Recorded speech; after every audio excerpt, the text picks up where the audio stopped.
আসসালামু আলাইকুম রাহমাতুল্লাহি ওয়া বারাকাতুহু। সুপ্রিয় সম্মানিত দর্শক ও শ্রোতা, আশা করি মহান রব্বুল আলামিনের দয়ায় আপনারা সকলেই ভালো আছেন। সুপ্রিয় সম্মানিত দর্শক ও শ্রোতা, আজকে হজরত উসমান রাদিয়াল্লাহু তাআলা আনহু থেকে একটি ঘটনা বর্ণনা করব। ঘটনার শিরোনাম হচ্ছে, আপনি খিলাফতের সেই জামা খুলবেন না।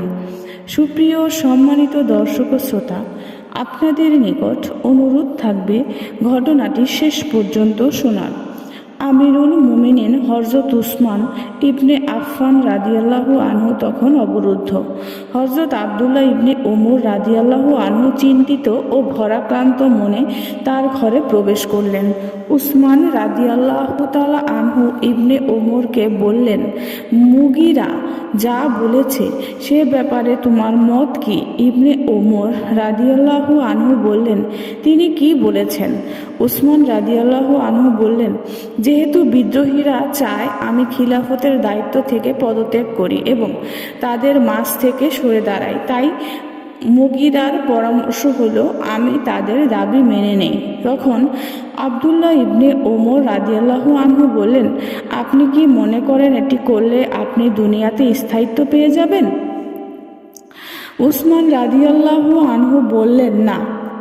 এরপর ইবনে ওমর রাদিয়াল্লাহু আনহু বললেন, আপনি কি মনে করেন আপনি যদি তা না করেন তাহলে তারা আপনাকে মৃত্যুর চেয়েও বেশি কিছু করতে পারবে? উসমান রাদিয়াল্লাহু আনহু বললেন, না। ইবনে ওমর রাদিয়াল্লাহু আনহু বললেন, তারা কি জান্নাত জাহান্নামের মালিক? উসমান রাদিয়াল্লাহু আনহু বললেন, না।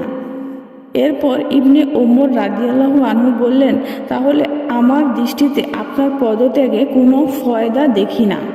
তো যখনই কোনো খলিফাকে খিলাফতের দায়িত্ব দেওয়া হবে তখনই তারা তার থেকে তা কেড়ে নেওয়ার চেষ্টা করবে।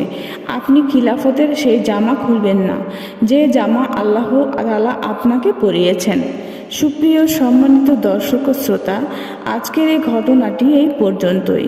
ঘটনাটি যদি ভালো লেগে থাকে অবশ্যই চ্যানেলটি সাবস্ক্রাইব করবেন, লাইক করবেন, কমেন্ট করবেন এবং বেশি বেশি শেয়ার করে দেবেন। সবাই ভালো থাকবেন। আল্লাহ হাফেজ।